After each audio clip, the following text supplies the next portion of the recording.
Good day class. Today pag-usapan natin ang chapter 4. Chapter 4, standards or exemplars. So this is very important lalo na sa question document kasi dito natin malalaman kung paano kinukumpara ang handwriting ng isang tao. So our objective, objective natin, or by the end of this lecture, you should be able to first define the standards, the exemplars, and yung sample. Next is to differentiate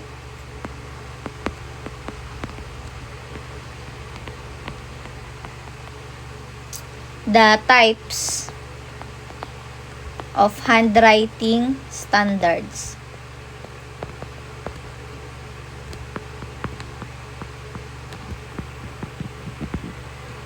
And last is to understand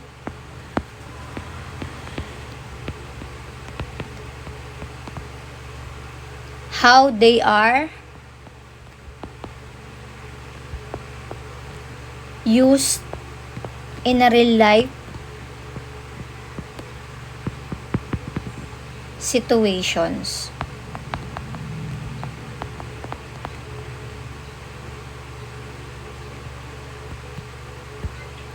So, una, ito yung mga definition of terms na ma-encounter nyo dito sa chapter 4.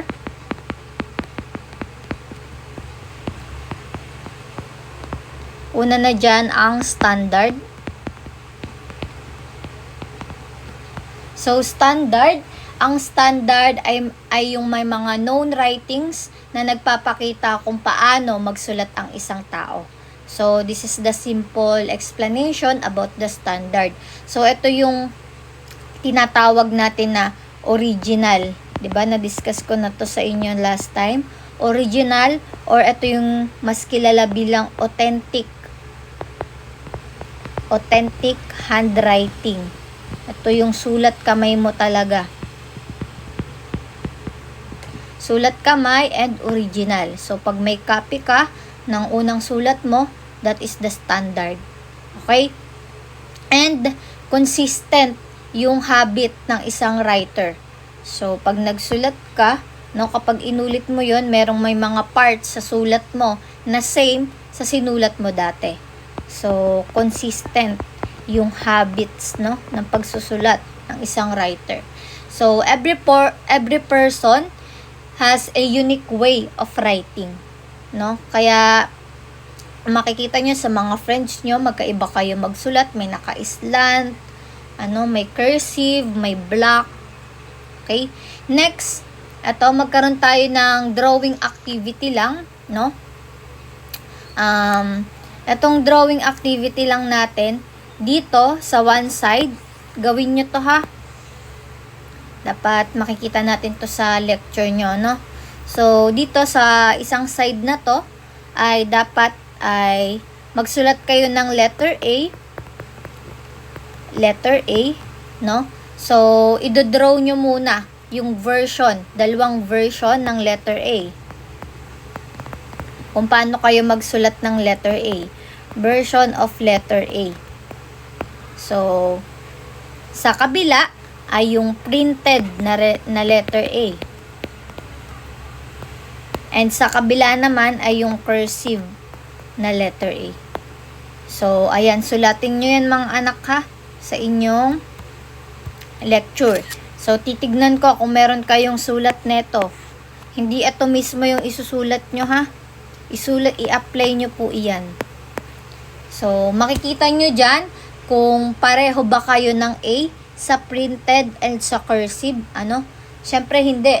Kaya dito pumapasok yung concept ng individuality in handwriting.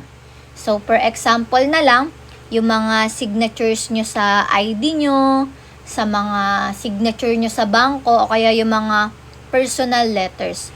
So, itong mga to, yung mga example na to, no, ID, mga sign sa bank, signature sa bank, or yung mga signature nyo sa mga personal letter, yan, these are considered standard. No? Standard yon. Next, tapos na tayo sa standard, pasok naman tayo sa exemplars.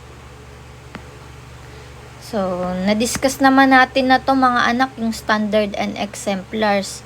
Kaya nga exemplars, example. Exemplars, ang exemplars ay may mga specimen ng handwriting ng suspect. Ano? Yung standard kasi, ito yung pinaka-original. Then, yung exemplars, yan na yung may mga handwriting ng suspect. So, yung pinagkaiba nito, pag standard, ito yung general term, no? General term. Standard is the general term. Kumbaga, lahat ito ay authentic yung mga writings. And kapag naman exemplar, no, may specific siya. May specific samples na ginamit, no, para sa comparison. Use for comparison.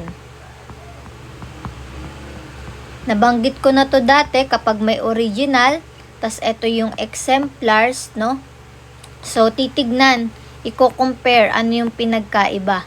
So, kung ito yung original, ito yung exemplars, ang question dyan, same ba yung writer? Yung sumulat, no? Kasi makikita mo yung bawat unique ng mga sulat nila kung may pagkakapareho or hindi.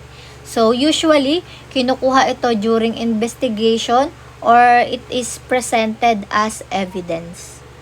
Okay? Another example or situation about the exemplars, no? May mga anonymous threat letter, no? Kunyari, ang suspect si Juan. So, si police, tatanungin niya si Juan. So, na isulat ulit yung letter na yon, ano? So, kunyari, may sinulat si Juan na threat, no? Threat letter.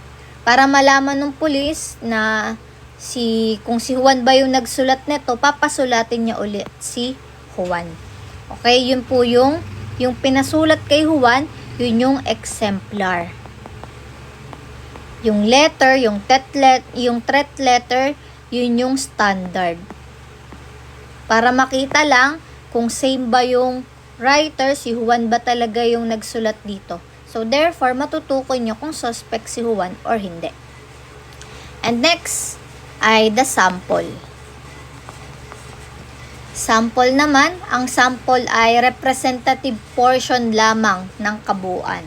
So, hindi to buong writing, representative portion. So, hindi ito buong writing, no? Pili lang yung mga parts. So, ginagamit ito ng mga statistic. Next, pasok naman tayo sa types of handwriting standards. Dito, meron tayong una, collected standards. Ang collected standards ay may mga handwriting na ginagawa ng isang tao sa kanyang normal na buhay. So, hindi siya aware na gagamitin yun for investigation. Example dyan ay yung mga sign check, no? Yung mga love letters, no? Magagamit pala yun sa mga investigations. So, kinokolekta yan para makita kung yung bawat unique sign na meron dyan ay pare-parehas. Okay? Pati yung mga notes sa notebook. Kasi usually, dun kayo nagsusulat. Kaya yun yung magiging isang evidence din. And pati yung mga official documents, lalo yung mga pirma nyo na nasa sign nyo, kapag ka may mga kailangan ng pirma nyo. Yun, lagi kasi minsan ang kinakailangan ay yung pirma. So, gaya na lang ng mga situation ng fraud case, may mga peke na signature sa check. So, yung mga investigator, kokolektahin niya yung mga previous check mo o yung mga bank records mo. So, yung mga previous checks or yung mga bank records, yun yung collected standard. Okay? Next, ito yung first drawing activity natin. Drawing activity 1 na dapat makikita ko sa inyong lecture. And next ay the drawing activity 2.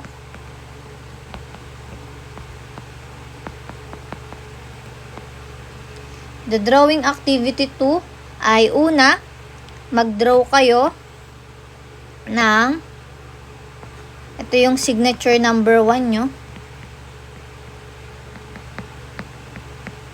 Dapat smooth. Smooth lang yung sign nyo. And then for the signature number 2, same style naman. So then, magkaroon din kayo ng another fake signature. Yung medyo shaky.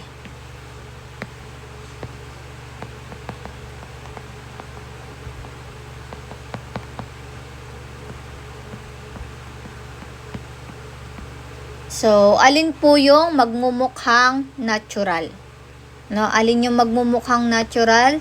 Yun po yung last question for the drawing activity number 2. Activity 2. Ba't mga anak ha, activity 1 yan ha? I mean, number 1 lang to for the activity. Ito ay number 2. Same, activity. Activity 1 yan lahat papasok ha. Activity 1 lahat yan papasok. Number 1 lang to. Ito ay number 2. Okay po. And yung question is, alin po yung mukhang natural? Which one is the natural? Next, meron tayong request standard. Request standards. So, ang request standards ay writing na ginagawa or pinapagawa sa suspect para sa comparison. So, ginagawa siya on purpose and under observation. No? Writing na pinapagawa sa suspect for comparison. Next, ang example dyan, no, kunyari yung police, ipaparite niya sa'yo yung signature mo ng 10 times. No, yun yung magiging request document. Ano? Request or requested document. Request standards. Kasi pinapa-request ka niya na magsulat ka ng 10 times ng signature mo para makita niya lang yung specimen kung same yung pumirma at hindi.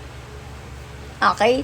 So, yung important note dito, minsan, nag-iiba yung pirma nila dahil kinakabahan sila or sinasadya nilang baguhin. Another example, kunyari si Maria, siya ay suspect sa forgery. So, pinagsulat siya ng I did not sign the document. Therefore, pagka laging pinagsulat kayo, no?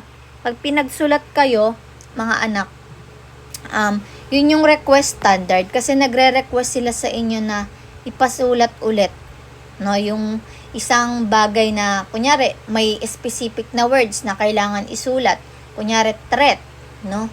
Pag sinulat yung word na yon, therefore, ang tawag doon kapag hiningi ay request. Next, the post litem motam exemplars.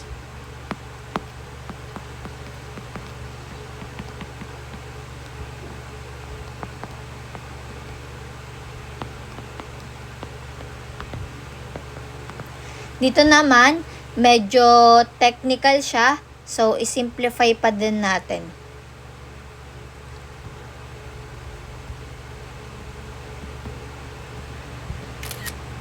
So, ang post litem motam exemplars ay writing na ginagawa after magkaroon ng dispute.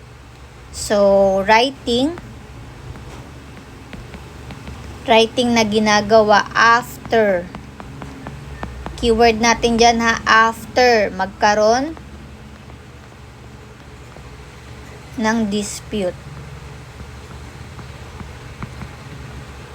So, meaning, alam na ng suspect na may issue. So, possible na maging manipulated. Example dyan, no, kunyari after siyang ma-accuse, no, sasabihin niyang, hindi ko yan sinulat. Then, bigla siyang nagsulat ng sample. So, that is the post litem motam exemplar. So, very important na less reliable to dahil pwede na siyang mag-disguise ng sulat. Okay po. So, hindi lang yung comparison and analysis natin.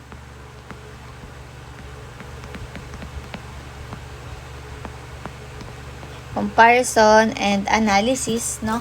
Hindi lang isang letra yung tinitignan. Instead, ang mga tinitignan dyan ay ang spacing, pressure,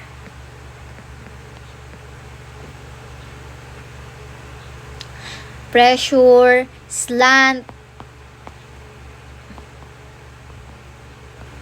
size, and pati na yung habit patterns.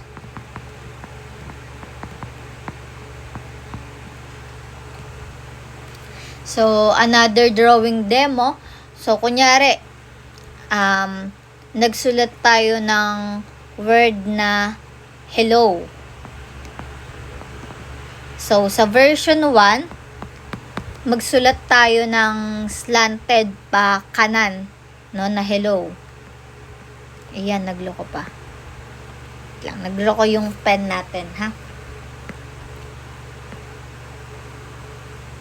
Erase natin kasi hindi nyo siya maiintindihan. So, sa version 1, basta slanted pa right na hello and then connected letters, so cursive, no? And sa version 2 naman, straight naman yung gawin natin and then separate. So, ulit. Sa version 1, ang gagawin natin dyan ay slanted right and connected. Ito yung example ha, hello. Para lang makita nyo. Yung version 2 natin ay straight na hello and connected. Separate pala to. So, dito natin ilagay. This is the version 1 and this is the version 2. Sabi sa version 1, slanted right connected. So, slanted right connected.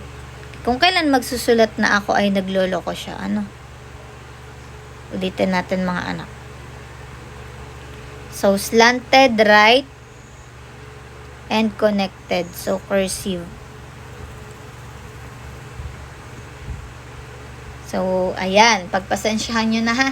Next, straight and separate. O straight and separate na hello naman. So, mga anak, ang tinatanong dyan, same person ba ang nagsulat? So, si ma'am lang naman yung nagsulat neto, same siya pero magkaiba.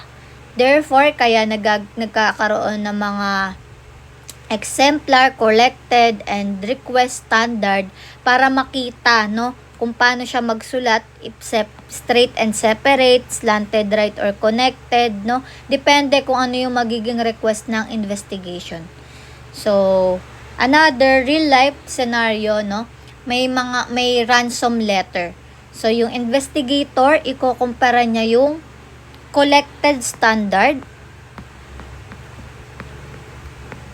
and yung request standard. No, yung collected standard, ito yung old notes niya.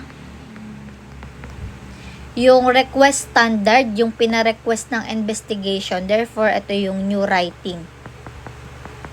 Then, mag-give na ng opinion yung investigator kung same writer ba sila or different. No, parang yung ginawa natin dito. Although magkaiba yung pinagawa sa akin, same writer, ako yung nagsulat. Okay po. So, quick review tayo, no? Another part pa rin to ng activity 1 nyo. Number, ano na to? Number 3. So, kung yung 1 and 2 natin ay drawing, yung 3 natin, sagutan tong mga tanong na to. Ano yung difference? Ano ang difference ng standard at exemplar? Base po ito sa inyong pagkakaintindi sa lecture natin, and pwede ditong Taglish, English, or Tagalog. Basta po ay maiintindihan ni ma'am yung sulat sa inyong lecture. And next question, give example ng collected standard. So, yung mga binigay kong example, syempre hindi nyo na yun pwedeng gamitin.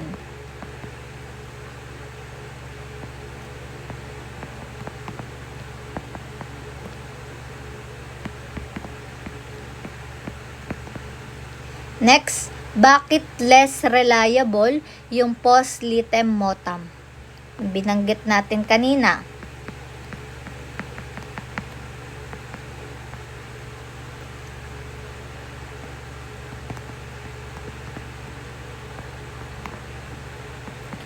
Post litem motam. So, para ma-summarize natin, so, this is the closing and the summary of our lecture, no? Ang standard, it is known as authentic writing. And ang exemplar, ito yung sample used for comparison. And kapag sample naman, portion lamang.